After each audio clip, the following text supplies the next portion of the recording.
¿Cómo contar la historia de Europa? Un continente de numerosas fronteras redibujadas en múltiples ocasiones y asombrosas civilizaciones que dieron forma a la historia del mundo. Una amalgama de diversidad de ideas, tradiciones y culturas ancestrales y unos cementerios con innumerables historias que contar. Echemos un vistazo atrás en el tiempo y examinemos más de 2500 años de historia. ¿Qué fue? ¿Qué sigue siendo? ¿Y qué le depara el futuro? Europa nunca ha estado unida. Es un continente de conflictos y cooperación. Su diversidad la ha hecho fuerte.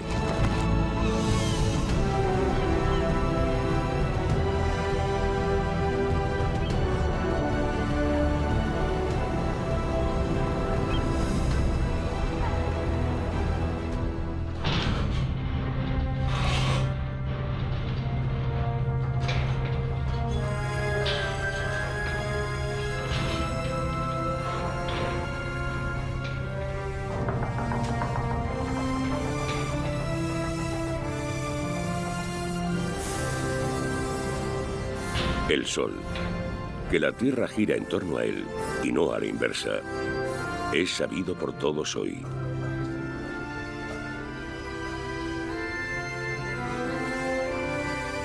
Pero, cuando los astrónomos lo confirman en los siglos XVI y XVII, cuestionan también la autoridad de la Iglesia, que había colocado a la Tierra en el centro de la creación de Dios.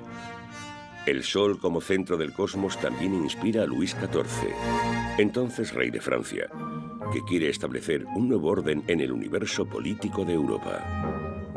Luis XIV quiere ser el equivalente al Sol en la Tierra, y por eso lo elige como símbolo de su reinado. Su nuevo modelo de gobierno se llama absolutismo, lo que significa que el rey tiene todo el poder. O, como supuestamente dijo Luis, l'État, c'est moi. El Estado soy yo.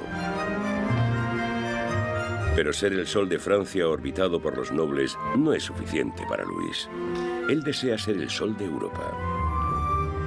Todo el continente debería girar en torno al Roi Soleil, o Rey Sol.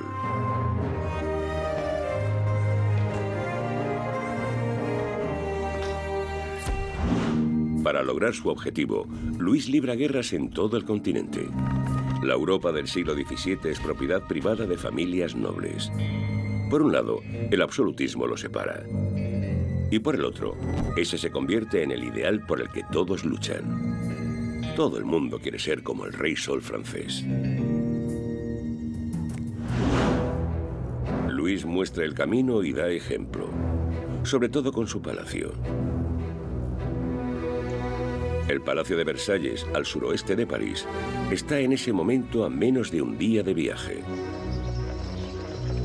Con una superficie de más de 800 hectáreas, el palacio y sus jardines siguen siendo considerados el mayor dominio real del mundo. En su día, 10.000 personas vivían en Versalles. Ahora, más de 7 millones de turistas se maravillan con el palacio cada año, venerando el esplendor de la antigua corte francesa. Sin embargo, la cultura de la corte no era tan sofisticada como se podría pensar. En el siglo XVII, al rey francés no le gustan mucho los cubiertos. Sus cortesanos compiten por un lugar a su lado. Pagan enormes sumas de dinero solo para ver al rey comer.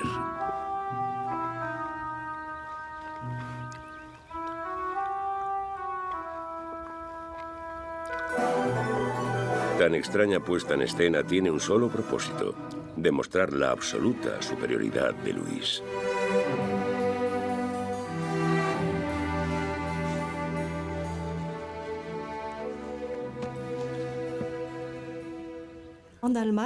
En Alemania se empieza a utilizar la expresión a la moda, con una connotación muy negativa aparentemente. Hacía referencia a la naturaleza cambiante de la vida de la corte, donde podías gozar del favor real un día y caer en desgracia al día siguiente. Este era tema de discusión en Alemania y se consideró que reflejaba la influencia negativa y peligrosa de la vida en la corte, esa existencia ilusoria cultivada en la corte francesa.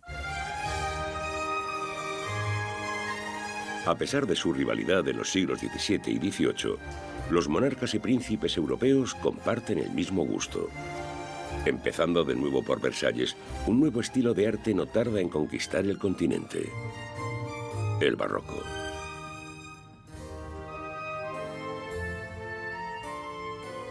El exceso de formas doradas y ornamentales ya era considerado una cursilada por algunos críticos contemporáneos. Sin embargo, no pudieron detener su expansión desde Francia. En el siglo XVII, gobernantes de toda Europa miran a Versalles con envidia. Ellos también quieren poder absoluto y un palacio similar. Por eso comienzan a construir sus propias versiones de Versalles, desde España hasta Suecia, pasando por Bélgica o Rusia.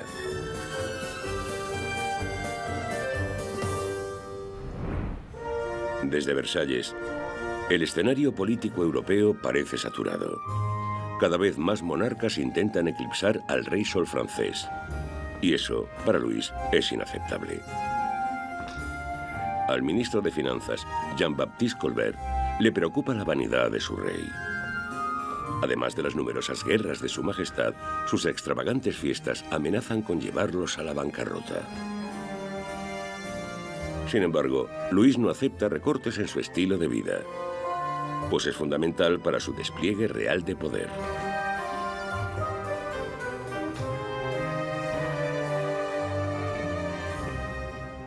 Luis XIV desempeña un ambiguo papel para Europa, tanto positivo como negativo. De manera positiva, establece el nuevo modelo de Versalles. De repente, toda Europa quiere imitarlo. Todos quieren hablar francés e imitar la cultura francesa. Pero, por otro lado, Luis XIV altera también el equilibrio político de Europa. Cruza fronteras, declara guerras y anexiona países. Casi se tiene la sensación de que la noción de Europa se forma contra Luis y de que el concepto de Europa es visto como una forma de defender el equilibrio político contra alguien que está acumulando demasiado poder. El pensamiento libre es otro contrapeso importante al poder. La era del absolutismo no solo es testigo de la construcción de palacios barrocos, sino también de nuevas facultades de filosofía en las universidades europeas, como la Sorbona de París. La filosofía se convierte en uno de los mayores contendientes de la teología o las creencias religiosas. Así, el siglo XVII marca también el comienzo de la Ilustración, la Edad de la Razón. Voltaire, Montesquieu, Jean-Jacques Rousseau, Thomas Hobbes, Francis Bacon, John Locke, David Hume, Adam Smith, Immanuel Kant, Gottfried Wilhelm Leibniz, Hegel.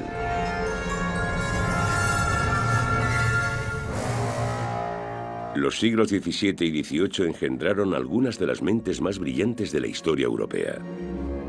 Sus ideas y curiosidad inspiran numerosos descubrimientos científicos.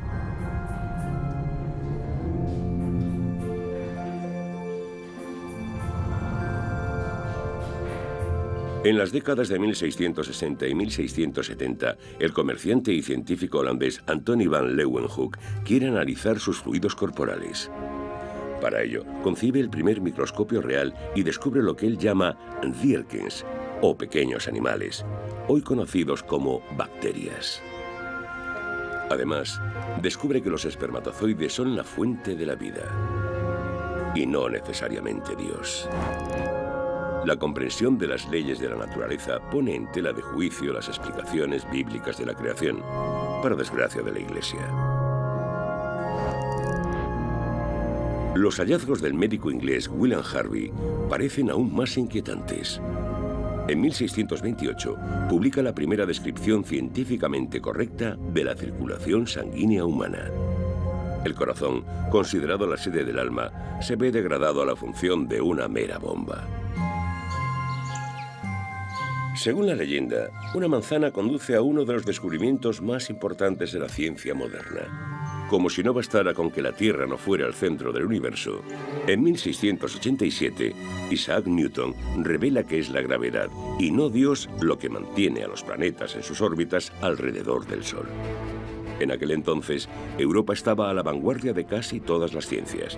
Entre 1751 y 1772, los editores franceses Diderot y D'Alembert tratan de resumir el conocimiento de su tiempo en una enciclopedia de 35 volúmenes, la Enciclopédie. Sin embargo, los costosos libros quedan reservados a la élite intelectual, que se reúne en salones literarios de toda Europa para discutir cada nueva y desafiante idea.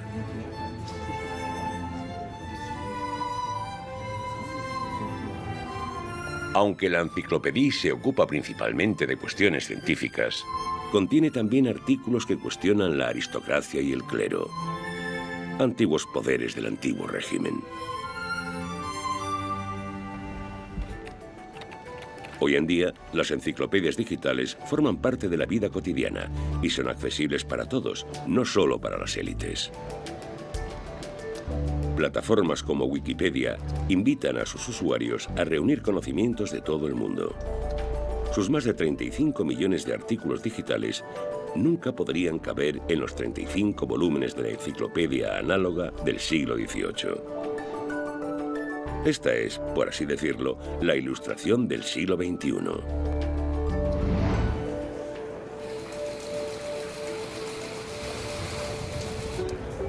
Viajar se ha vuelto común en estos días. Cada año, miles de estudiantes participan en el programa europeo de intercambio Erasmus, bautizado así en honor al humanista renacentista holandés Erasmo de Rotterdam. Se marchan al extranjero para realizar sus prácticas o asistir a la universidad. Sin embargo, algo similar ya existía en el siglo XVIII, el llamado Grand Tour.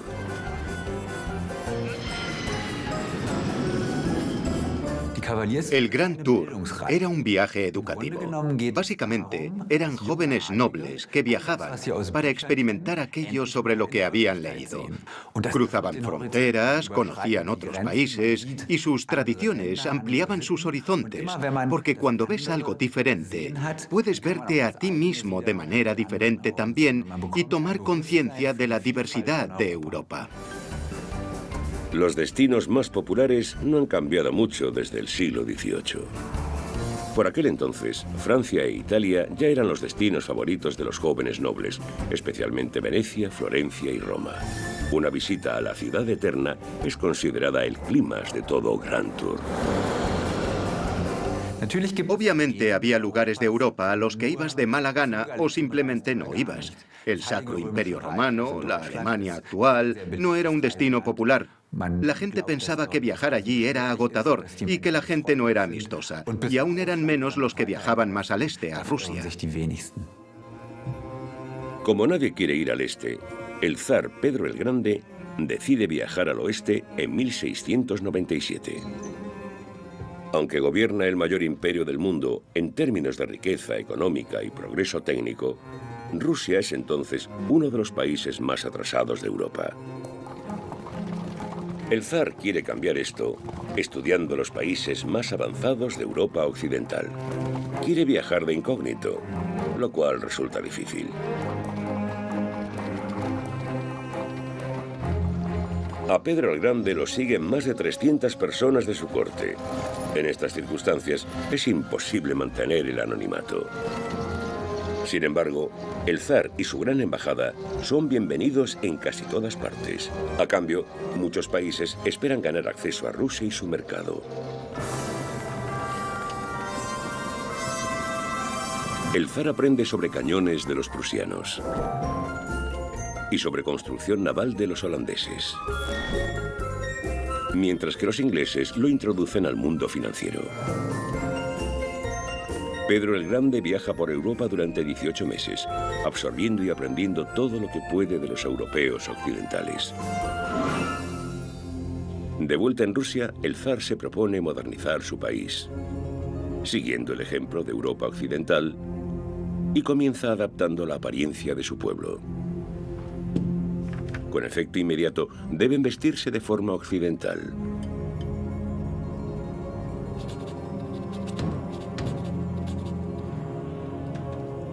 Y afeitarse la barba, a la que consideran símbolo del atraso de Rusia. A pesar de predicar con el ejemplo, existe una gran oposición a la prohibición de la barba. Finalmente, el zar cede y permite a sus súbditos mantener su vello facial a cambio de un impuesto especial. Pero Pedro insiste en trasladar la capital de Moscú a la que se convertirá en su nueva capital, su ventana al oeste, San Petersburgo. La ciudad es fundada en las marismas del río Neva en 1703. Pedro el Grande quiere aproximarse a Europa occidental, no solo cultural, sino geográficamente.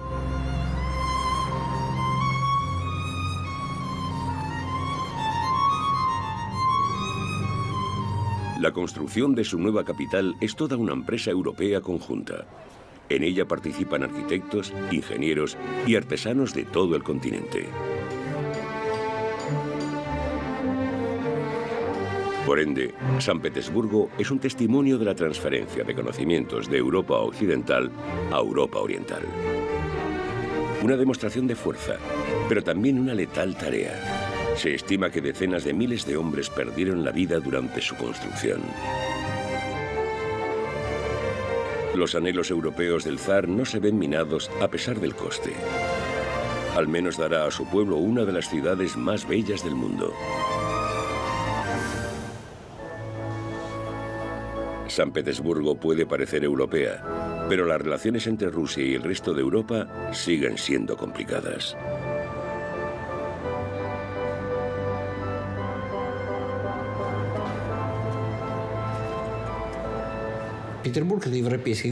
San Petersburgo es una ciudad europea y como ciudadano suyo que soy europeo, sin lugar a dudas. Pero al mismo tiempo soy ruso.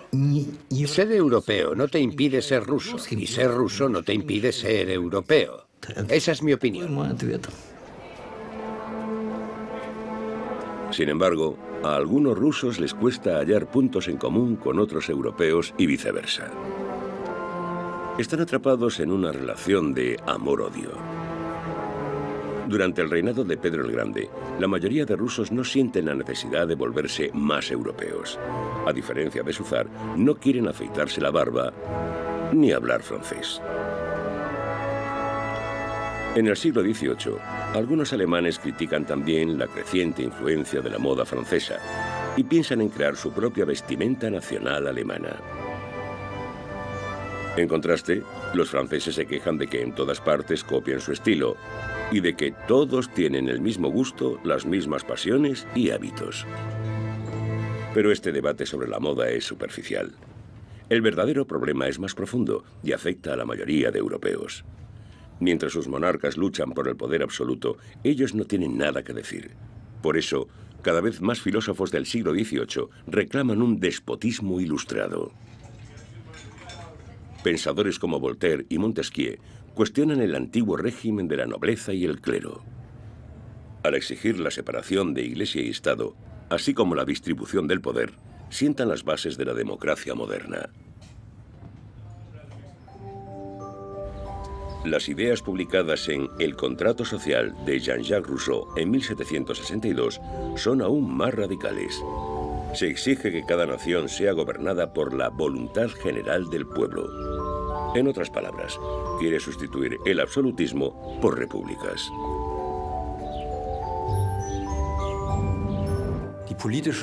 Los filósofos políticos de la Ilustración proporcionan las ideas que más tarde se pondrán en práctica durante la Revolución Francesa.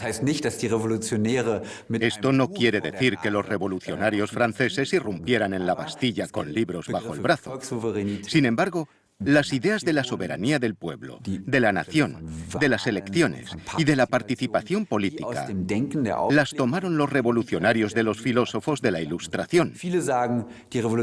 Es posible que no hubieran leído a Rousseau, pero conocían sus ideas clave.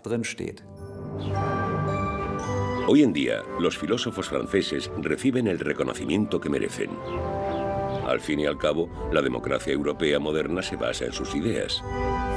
Para honrarlos, sus restos son trasladados al Panteón de París, el Salón de la Fama francés. Pero en la Europa absolutista del siglo XVIII no son tan elogiados. En aquel entonces, los dirigentes europeos se negaban a ver que el sol del absolutismo se ponía lentamente. El contrato social de Rousseau es prohibido y su autor perseguido. No estaban preparados para sus ideas todavía. Mientras tanto, la competencia entre absolutistas destroza el continente. En 1756 llevan a Europa a una catastrófica contienda, la Guerra de los 7 Años. Una batalla desencadenada por la vanidad de las familias nobles que luchan por su hegemonía en Europa y en el mundo. Lo que comenzó como una guerra entre el rey Federico el Grande de Prusia y la emperatriz María Teresa de Austria, pronto se convirtió en un conflicto global. Primero, convierten Europa en un campo de batalla. Y luego el mundo entero, cuando la guerra se extiende a sus colonias.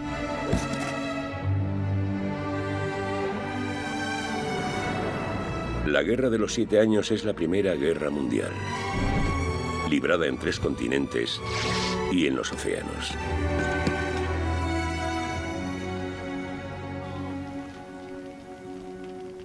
Pero también marca el principio del fin de las antiguas dinastías europeas.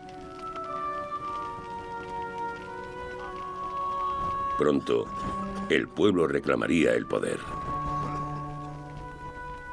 Impulsados por las ideas de la Ilustración, lucharán por su libertad.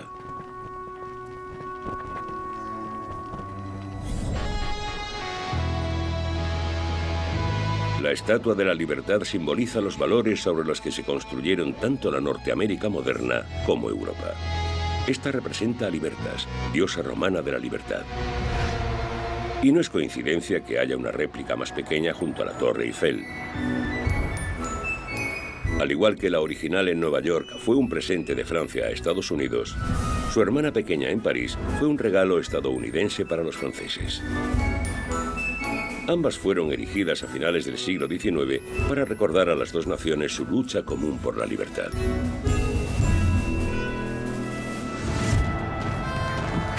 Todo comienza con la lucha de los norteamericanos por la independencia de Inglaterra, que se prolonga desde 1775 hasta 1783. Los estadounidenses no solo luchan contra los ingleses, sino también por su libertad. En el curso de la Guerra de Independencia, no son los europeos, sino los americanos quienes primero implementan las ideas de la Ilustración.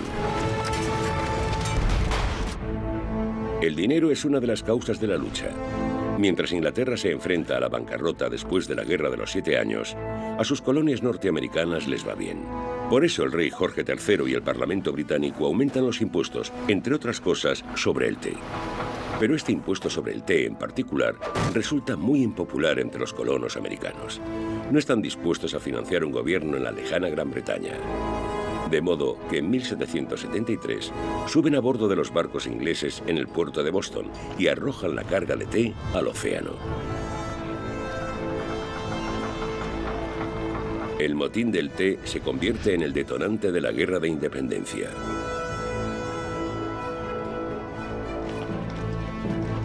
Soldados franceses se unen al conflicto, como el marqués de Lafayette, quien lucha en las filas del ejército continental americano.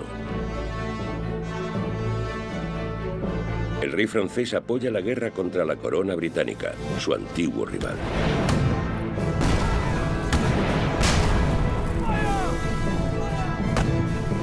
Para los colonos americanos, su ayuda es crucial contra sus gobernantes coloniales.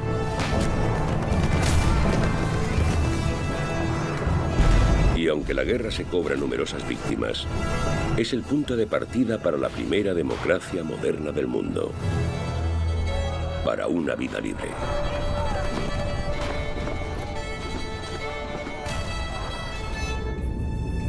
En agradecimiento, los estadounidenses erigen una estatua a Lafayette en su nueva capital, Washington, D.C. El comandante francés no es olvidado. Cuando los soldados americanos desembarcaron en costas francesas en 1917 para luchar junto a Francia durante la Primera Guerra Mundial, gritaron: «Lafayette, estamos aquí», como si quisieran pagar una deuda, la de ser libres.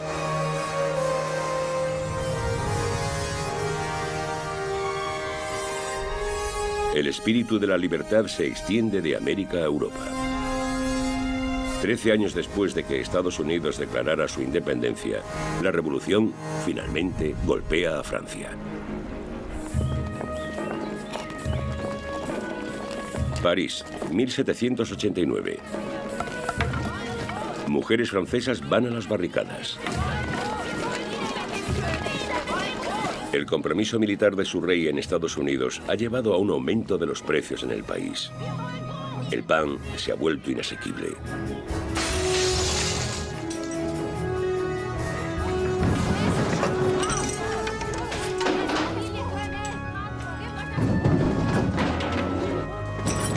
Los soldados del rey deben sofocar el motín, pero no lo hacen.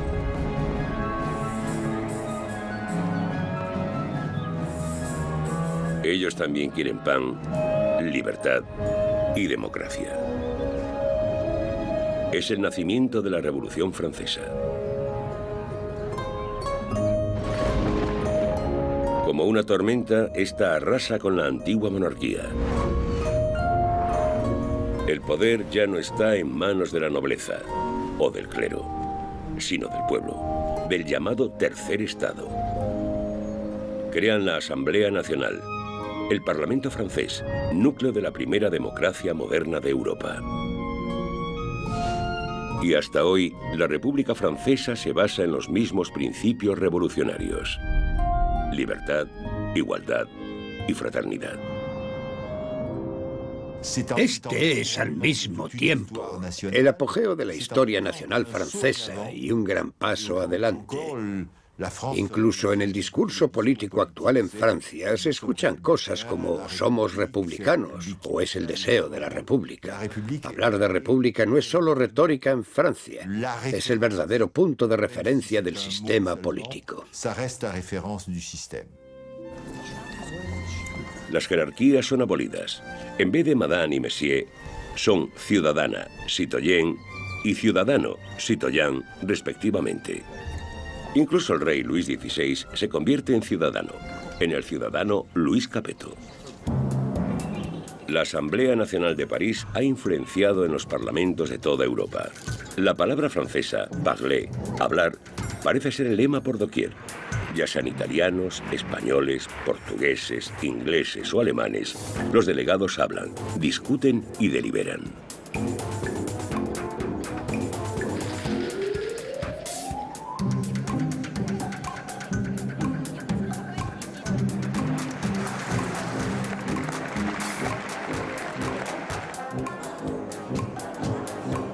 Incluso las designaciones políticas de izquierda y derecha provienen del primer Parlamento francés, donde los representantes más revolucionarios se sentaban a la izquierda y los más conservadores a la derecha.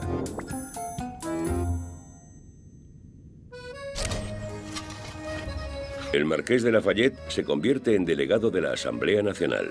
Inspirado por el árbol de la libertad americano, planta árboles similares en Europa. Especialmente populares son los álamos, popleyé en francés, pues su nombre suena de forma similar a peuple, término francés para pueblo.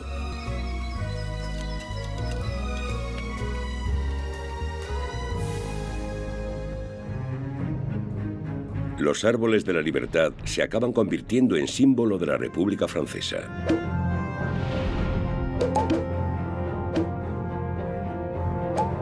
Y aunque una coalición de monarcas europeos trata de impedir que las ideas republicanas se propaguen, el ejército revolucionario francés la exporta con éxito a toda Europa.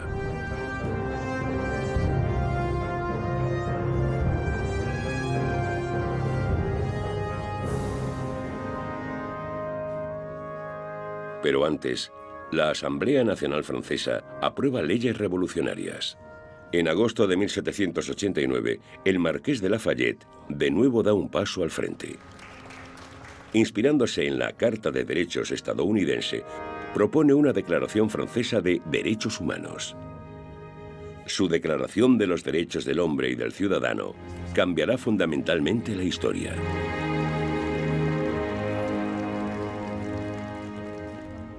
Los derechos del hombre y del ciudadano no son una invención europea. Estados Unidos formuló los derechos humanos antes que los europeos.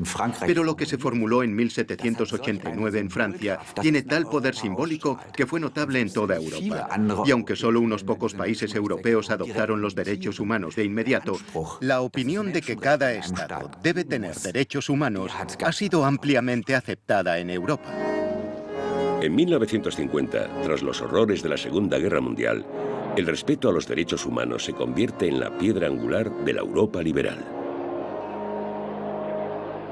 Para recordar a las naciones europeas sus responsabilidades, se crea un Tribunal de Justicia Conjunto, el Tribunal Europeo de Derechos Humanos de Estrasburgo, que en la actualidad vela por los derechos de 800 millones de ciudadanos europeos.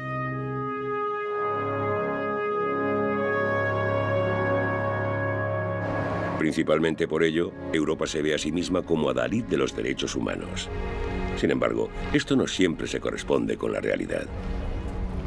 Los derechos humanos son regularmente quebrantados.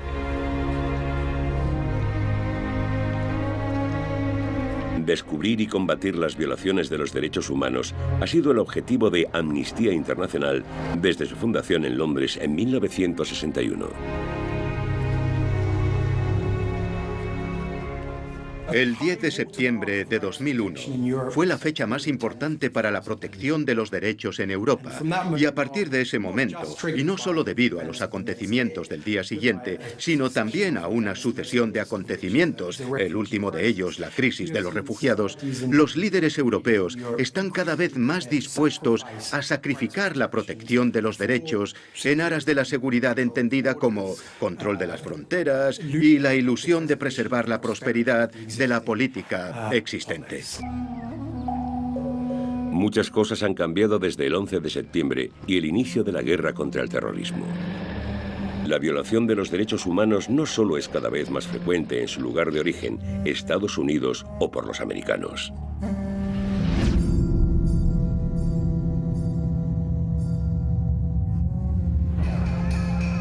En Europa, el respeto a los derechos humanos también parece haber perdido importancia, especialmente con la crisis de los refugiados.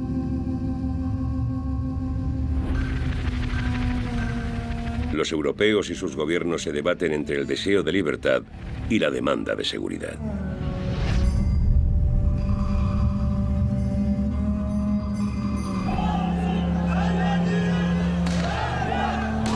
No hay una respuesta simple a la cuestión de cómo lograr ambas cosas, sin sacrificar los valores sobre los que se fundó la Europa moderna.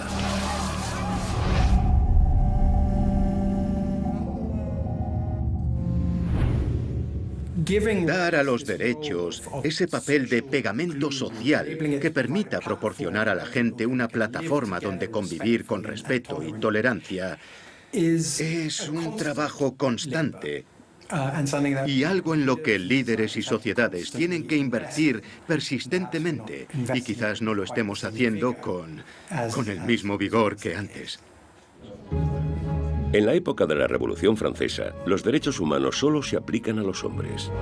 Sin embargo, en 1791, la feminista francesa Holande de Gouges se propone cambiar eso, pidiendo a la Asamblea Nacional que apruebe su Declaración de los Derechos de la Mujer y de la Ciudadana.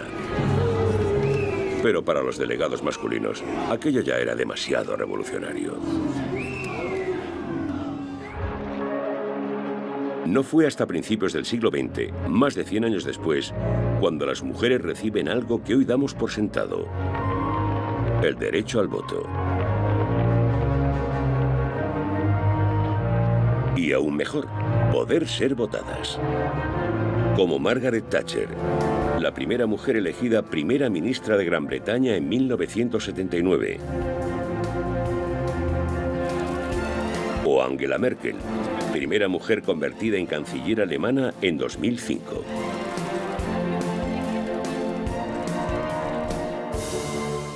La tradición de convertir a nuestros jefes de Estado en figuras de cera se remonta también a la Revolución Francesa.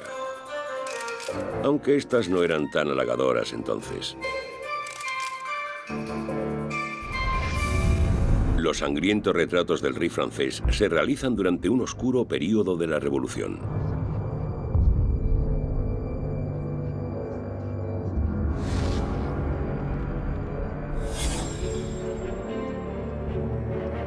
Su creadora es una mujer llamada Marie Tussaud. Era profesora de arte en la corte del rey, pero con la caída de la monarquía es puesta bajo custodia.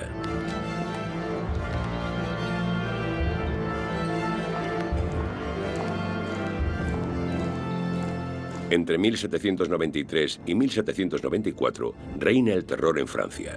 Los extremistas han tomado el control. Todo aquel sospechoso de oponerse a la revolución es amenazado de muerte. La Asamblea Nacional había democratizado la pena de muerte. La gente común acababa colgada, dislocada en la rueda o descuartizada, mientras que la decapitación se reservaba para la aristocracia, pues era rápida e indolora. Pero como ahora todas las personas eran consideradas iguales, todas merecían morir del mismo modo. Y para que las ejecuciones fueran más rápidas y por tanto más humanas, se inventa una máquina de matar, la guillotina. Se utilizará con miles de ciudadanos franceses, incluida la familia real.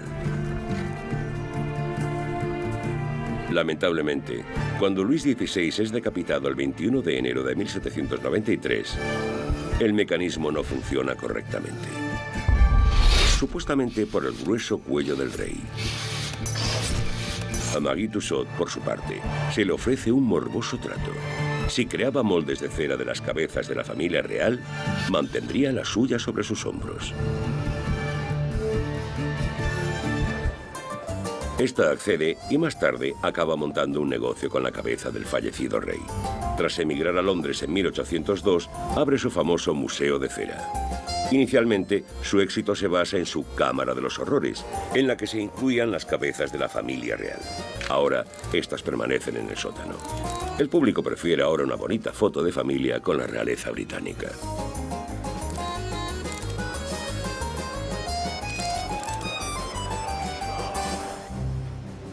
La Revolución Francesa no solo conduce a la libertad y a la democracia, sino a otra fase de opresión.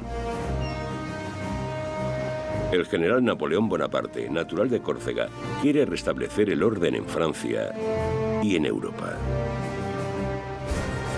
Promete preservar e implementar las ideas centrales de la revolución, aunque pone fin a la democracia y se proclama emperador de Francia en 1804. Pero quiere más. Desea gobernar todo el continente.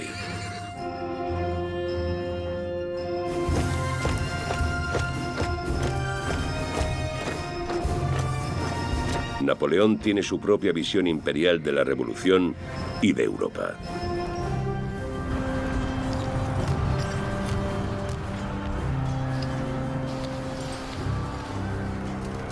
Napoleón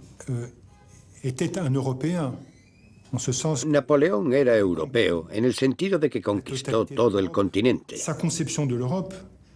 Su concepto de Europa se correspondía más con el que representaba Carlomagno, por ejemplo, que el canciller alemán Konrad Adenauer. Quería una Europa bajo la supremacía francesa. Pero también es cierto que 2 siglos más tarde parece uno de los padres fundadores de Europa.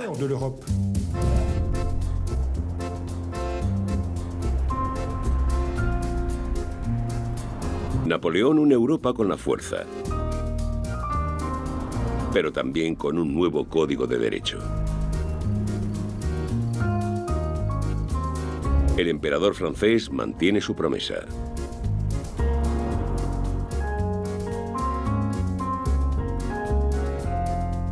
La implementación de ideas revolucionarias. En 1804 introduce el Código Civil Napoleónico. que garantiza la libertad y la justicia para todos los ciudadanos. Napoleón se ve a sí mismo no solo como un conquistador, sino como un libertador. Pero los pueblos de Europa pronto se percatan de que en realidad es un déspota que no se detiene ante nada por establecer su imperio y que no respeta su diversidad y su deseo de autodeterminación. Uno por uno, los pueblos de Europa descubren su propia conciencia nacional y se vuelven contra el emperador francés. Napoleón entró en política y en guerra con la idea de crear un imperio mundial. Durante su reinado, Europa se convierte esencialmente en un imperio napoleónico. Al mismo tiempo, Napoleón es también el emperador de los franceses y con su gobierno introduce a la vez el concepto de nación en Europa. Por tanto, en el momento en que une Europa bajo su mandato, lleva también ese espíritu de resistencia del nacionalismo a los países conquistados. Pero el nacionalismo engendrado por las conquistas de Napoleón se vuelve en su contra. En 1813, una coalición liderada por Rusia, Austria y Prusia se enfrenta al emperador francés en Leipzig, Alemania. 200 años después, miles de europeos recrean la llamada Batalla de las Naciones, la primera victoria decisiva sobre Napoleón, un punto de inflexión en la historia europea.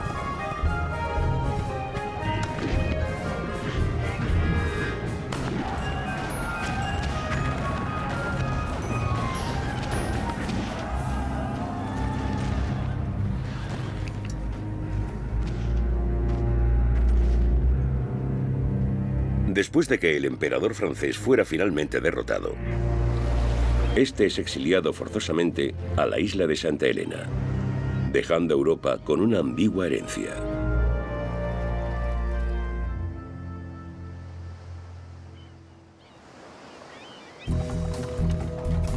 De 1814 a 1815, los monarcas europeos victoriosos se reúnen en el Congreso de Viena.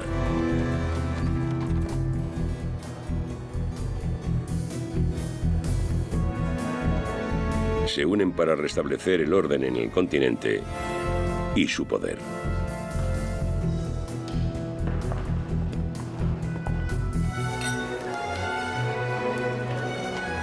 Y bailan el vals, tan extravagantes como siempre, como si nada hubiera pasado.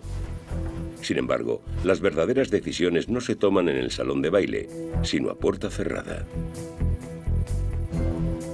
Las amantes de los poderosos se encargan de entretenerlos, pero también de buscar secretos. La diplomacia es un juego de espías en la época. El Congreso baila, pero es un baile de poder.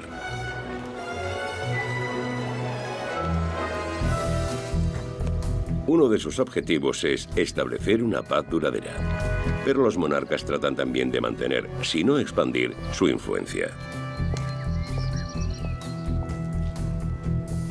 El resultado no es tan dulce como el de estas figuras de mazapán.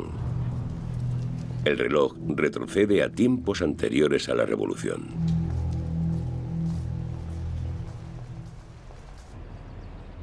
Políticamente, Viena podía ser reaccionaria entonces, pero musicalmente es revolucionaria. Los compositores de la llamada Primera Escuela de Viena aún gozan de fama hoy. Wolfgang Amadeus Mozart, Joseph Haydn y Ludwig van Beethoven.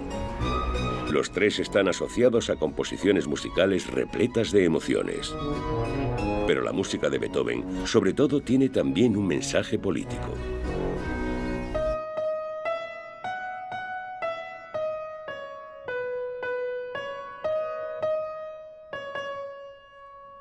Beethoven es hijo de la Revolución Francesa. A pesar de una sordera cada vez más grave, decide crear una última obra maestra. Su Sinfonía número 9, una musicalización del poema Oda a la Alegría de Friedrich Schiller.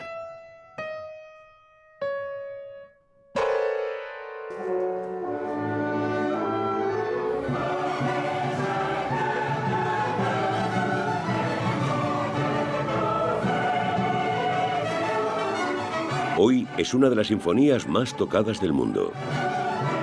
Desde Kinshasa, en el Congo, o Nuremberg, en Alemania, hasta Rusia o China. Desde 1985 es el himno oficial de la Unión Europea. En Osaka, Japón, es interpretada por 10.000 aficionados cada año. El mensaje de la novena sinfonía de Beethoven es captado universalmente.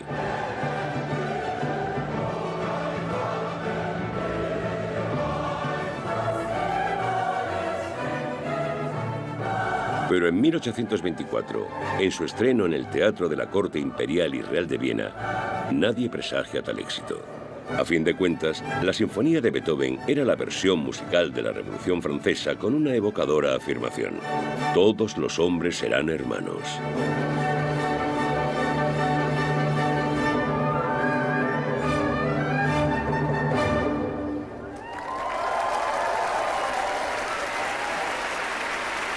Aunque Beethoven nunca pudiera escuchar su sinfonía debido a su sordera, esta lo haría inmortal.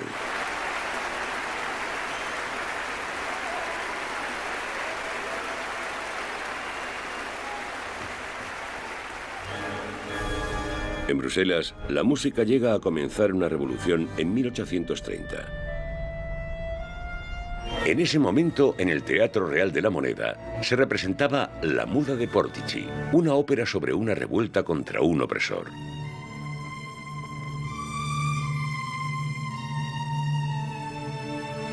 En ese momento, los belgas, en su mayoría católicos, también se sienten oprimidos, ya que son gobernados por el rey protestante de los Países Bajos. Cuando en el escenario claman venganza con un hacha en la mano, el público salta de sus sillas y se echa a la calle. Es el comienzo de la Revolución belga, que finalmente conduce a la independencia de Bélgica de los Países Bajos.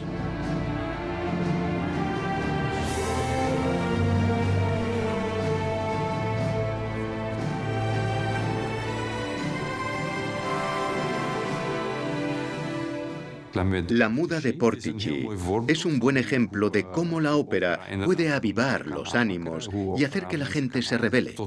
Sin embargo, debo cuestionarlo críticamente. ¿Está documentado históricamente? ¿Fue la ópera realmente la causa de la revolución? En ese edificio cabían 1.200 personas. No estoy seguro de que 1.200 personas en las calles fueran capaces de derribar un reino o desatar una revolución. Pero es una bonita imagen que la gente, movida por la música, por la ópera, proteste para cambiar el mundo. Es una imagen fantástica. Y esta no es la única revolución. En casi toda Europa, el pueblo se levanta y cuestiona de nuevo el poder de los monarcas.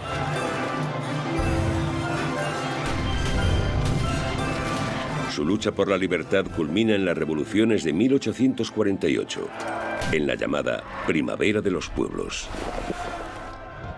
El período de las revoluciones de 1848 es uno de los más hermosos de la historia europea y también de los más tristes.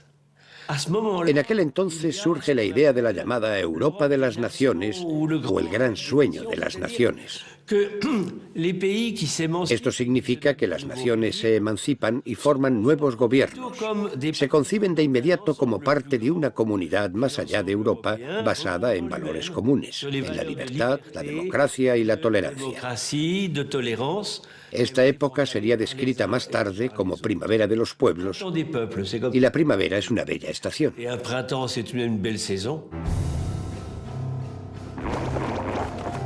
Pero la primavera de los pueblos no dura mucho. La mayoría de las revoluciones son aplastadas. A pesar de su rivalidad, cuando se trata de defender su poder, los monarcas europeos trabajan juntos.